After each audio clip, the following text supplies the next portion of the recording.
In the typical multi-light portrait setup, the key light serves as the foundation. This is the light that creates the predominant light and shadow pattern for the portrait. The fill light is also important because it helps control contrast by filling in the shadows to some extent. These two lights generally illuminate the camera-facing sides of the subject. Kicker lights and hair lights, on the other hand, have a special job, and these are accent lights that help separate the subject from the background and just generally make the subject pop a little. By highlighting the edges and contours of the subject starts to look more three-dimensional on an otherwise flat plane. Kickers and hair lights don't take up as much space in the image as the key and fill, but they do tend to be much brighter because they're more intense and specular in nature.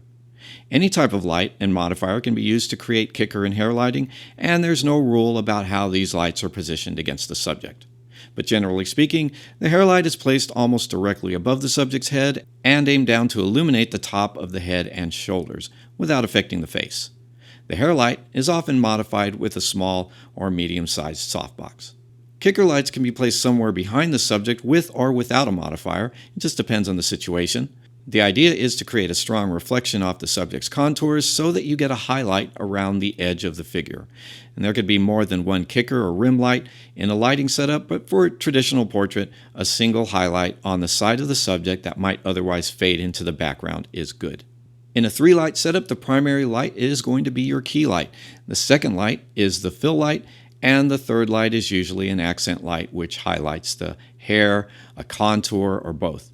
The 3-point lighting setup is often described this way, using 3 physical lights, but think of it more conceptually, where any number of group light sources can take on the roles of the key, the fill, and the hair/rim light.